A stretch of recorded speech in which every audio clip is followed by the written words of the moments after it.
here's something. Can you help me out with something? I'm Here's what I'll do. I'll tell my story of the Arab Spring in Egypt. And because you and your readers know this so well, this is a story that I often tell to people who know it less well than me. So I worry that I get things wrong. So let me tell this. Let me tell this, and then then you can correct me. So all right. So in Egypt, of course. Let's start with the Sadat regime. You have the Sadat regime, which basically, inherits the tradition of Nasser, and then does this amazing flip where it goes from the Soviet bloc to the Western bloc. Very sort of clever move. Of course, Nasser was always, everybody wanted a piece of Nasser. I mean, Suez in 1956 was like, Nasser, the U.S. and the Soviet Union aligned against the Israelis, the French, and the British. That doesn't really fit most people's histories, so they don't want to think too hard. They don't want to think too hard about 1956. Actually, in 56, there's this amazing incident where the British. Oh, let's start with 56. Okay, we'll start with 56. So starting with 56, of course, at the time. You still have people in Britain and France who are part of the pre-war imperialist establishment and believe in the old world. You also have a younger generation of up-and-coming rising intellectuals and diplomats who are like, fuck all that shit, we need to be American puppets, right? So, first of all, you have an internal conflict within these regimes. Now, what they do in 56 is basically they're like, okay, publicly we need to bow to the United States and decolonize. But in private, let's just keep that as kind of a superficial thing. And in private, we got a good thing here. We can't let this just get shut down by the crazy. Of course, the British, against the image of the pan-Arabism, Yeah, right. So, of course, the British have been dealing with pan-Arabism while fostering it also in many ways for half a century. We can go back to Lord Cromer, but we don't have to go back that far. But anyway, 56. The mistake the British and the French make is that they think they still rule the world, and because they think they still rule the world, they think they can just lie and get away with it. And so they're basically like, oh yeah, we're coming in here to stop a war between the Israelis and the Egypts. In fact, the whole thing is completely stitched up, and the French and British are like, have worked out this elaborate pantomime, right? And the U.S. and the Soviet Union, the progressive forces of the world, just like completely blow the whistle on this ridiculous fraud, and they're like, "No, I'm sorry," Eisenhower calls up Anthony Eden on the phone and literally curses at him. And it's like, basically, you can't do this, and we're going to cut off your oil, and also you can't do this, and also on the way to this is So, of course, the British Navy is going to Egypt, and the U.S., of course, also has a Navy, and they know all about this. And so on the Royal Navy's way to Egypt, the U.S. Sixth Fleet basically comes in and starts to play these Cold War-style games with them, where they start to almost cause collisions and just, fuck with their heads and, do this incredibly dangerous naval shit, this is a conflict that just, most people are like, oh, yeah, the special relationship.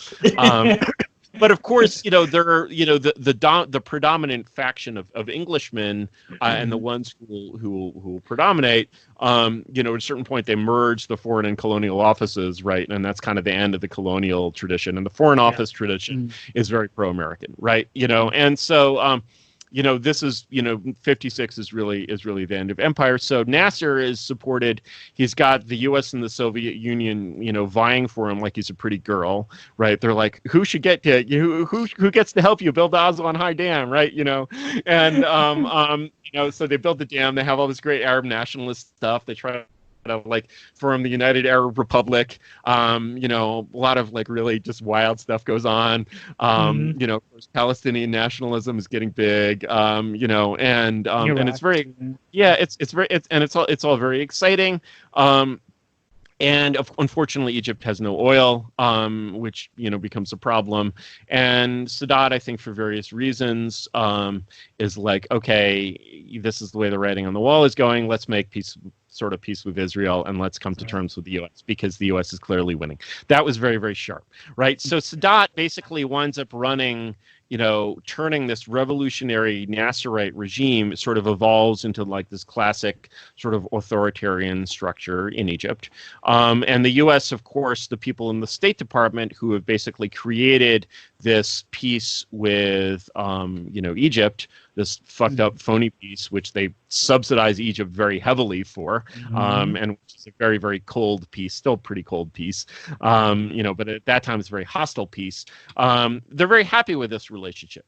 Okay, but time changes, time goes on, and Sadat is replaced by Mubarak, who is, I believe, his vice president. So there's continuity in that changeover.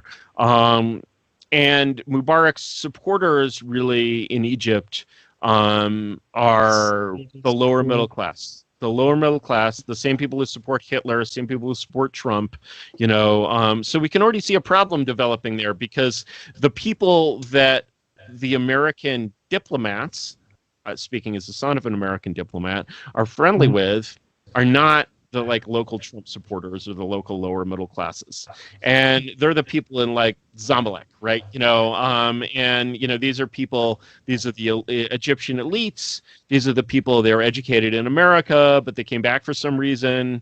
But they read the New York Times every day or the International Herald Tribune. They're citizens of the world. Yes, are they of Egyptian descent? Yes, they are. Maybe more likely to be Copts or whatever, but they're. Egypt, of course, has had a ruling class since Khufu was a little boy, right? They're members of the Egyptian class. They're sophisticated. They're citizens of the world. And then here's this Mubarak regime that's run by these uneducated thugs. These people don't even speak English. They're like all like censoring your internet all the time. And they're just like imposing these ridiculous laws. And they're obviously not, really super competent. And Egypt is not really a democracy, which is very, very bad. And so, and they have, of course, there's always a new generation coming up in Washington. And this new generation is like, hey, wow, we have this unprincipled exception going on.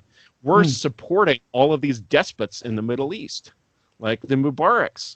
And we even had our grand opening to Libya. And now we're like turning Gaddafi into another Mubarak. It's crazy. Like, where is the democracy in all of this, right? How is this consistent with our values? And, the older people in the State Department are like,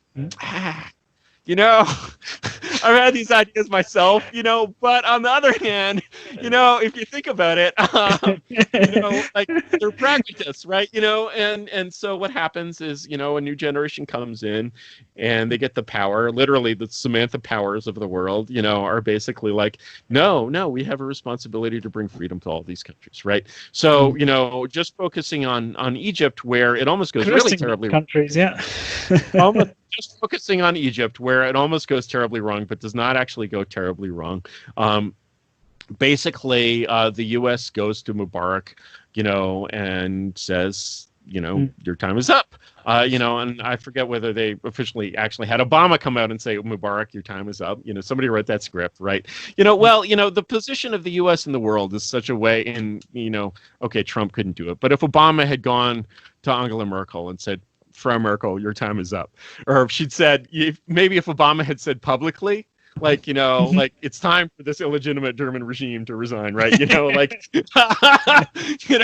no way, right? Like basically what you're saying is everyone in Germany who wants to replace Frau Merkel, like, like here's your chance, right? Better go to the ammo store right now, right? So, so in Egypt, basically, what you're saying when you say Mubarak must go is very, very clear. You're saying Egypt must be a democracy. What does it mean for Egypt to be a democracy? It means that Egypt, as a democracy, must be governed by the best people in Egypt, who are the people in Zamalek who read the New York Times, right? And who are friends with the local New York Times correspondent. So basically, don't forget that when anyone in America hears about Egypt, what they're getting is, especially as all the little papers have lost all their foreign coverage, what they're getting is basically the view of the friends of the New York Times correspondent in Cairo, right? And so, this is a perspective that of a very small, globally sophisticated class, and this perspective, as is in America, is basically democracy means that we're in charge. Right. Now, this is slightly problematic when you're 1% of the population. 2%, 0.5%, something like that, right? So the numbers just don't add up. But these liberals have a clever idea. They've solved this problem, because they know that below the sort of the lower middle class base of Mubarak, there's the great mass of the Egyptian fellahin, and the common man of Egypt. The common man of Egypt, and who does the common man of Egypt, support? They support the Muslim Brotherhood. Yeah. They support the Muslim Brotherhood, and the Muslim Brotherhood it's an amazing organization. I mean, the age of it, the whole methods, the cell structures. These are very serious people, which are financially backed by Turkey and Qatar. Yes, oil yes, money yes. In the oil Gulf. Oil money, sure. But I mean, of course, the Muslim Brotherhood is older than Ataturk, this is a serious thing, and these are serious people. The perspective of the people in Zamalek, however, is slightly different. The perspective of the people in Zamalek is that these are backward medieval idiots. Like this guy, Morsi, he's so backward, he even has the raisin. He's got the bump on his head for going, right? You ever see anyone in Zamalek with a bump on their head? Not so much. And so basically they come up with a plan, and their clever plan is as follows. We will let these incredibly dumb people have an election, and they'll put their guys in office. They will have absolutely no idea what to do with these jobs. It would be like having raccoons, in the prime minister's office. So then they're going to be like, oh, what should we do? And we studied Harvard, so we'll tell them what to do. And they'll become moderate Muslims, which basically means they'll become Protestants, and all will be well. And so this brilliant plan is undertaken, and sure enough, this guy Morsi is elected. But strangely, however, it turns out that he's totally serious. He's totally serious. He actually believes it, and so the result is that things in Egypt become so bad that even Zamalek is affected. There's currency problems. There's no tourists. There's no they still have problems with that, I think. But, everything just goes to shit in this way that is just totally not expected. It's actually reminiscent of a conflict we had here in America, one of the famous conflicts of the early 70s, the conflict between blacks versus Jews in the school system in Brownsville. I think Brownsville in Brooklyn, where basically the local Jews who were very politically conscious were like, we need black power. So they put blacks in charge of the schools that their own children went to, and then they didn't very much like the results. And, basically they all ended up leaving. And so a lot of the people in Zamalek left as well, but basically, Egypt, has this problem, which is that things are going downhill very, very fast. And you start to see, not very fast, but you're looking at Syria, you're looking at Libya, and you're just like, this could get really, really bad. And so the Egyptians had this brilliant plan that they came up with, which is like, just shows a mastery of political science that's just unparalleled in America. No one has these skills here, and they do this with just primitive IT. They have a very simple solution. I believe it's called Tamarod. And they're like, we're going to have a petition. We're going to get everyone in the country to sign the petition. The petition is going to say, hey, dear armed forces, this is fucked. We would like whatever we had before. It's fine. We would like it back. And they get like 60 or 70% of the population to sign the petition. And the armed forces are like, and the armed forces have maintained this almost British tradition. It's a very British force. It's the Egyptian army was part of the British army, and so it's very disciplined. They know what to do. Maybe they can't beat the Israelis, but who can? And they try it with equal hardware. Like it's you can blame the Soviet hardware.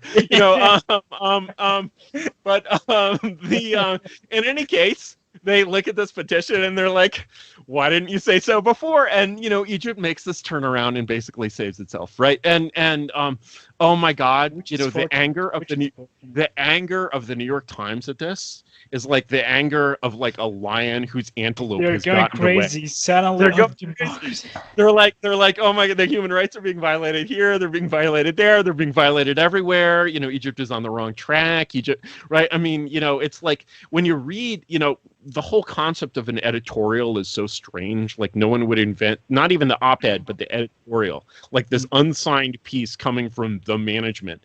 And you'll read the New York Times and you'll see these, editorials which read like orders that like Stalin might write to Czechoslovakia. They'd be like, oh, the policies of the Burmese government on this are unacceptable. And I'm like, you're a private company in New York. What? Damn. You know what? It's also fucking crazy. I once read an article in the New York Times. The author was complaining that the Iraqi government was mistreating the ISIS prisoners there. So do you know why? Do you know why? Because they've only got one meal a day. And these fucking bastards were butchering people day and night. And on the other side, the leftists are complaining, they got only one meal. And the same, I don't get it. Yeah, you could certainly feed, Nazi terrorists 1 meal a day and they wouldn't complain. You could feed them one meal a week and the same people wouldn't complain. There's actually one of the things because it's the same thing I'm going to repeat is okay, we heard the story of Egypt. Any errors in that to your? Okay. Well, actually, too detailed. I think it's pretty accurate. Okay, so now the story of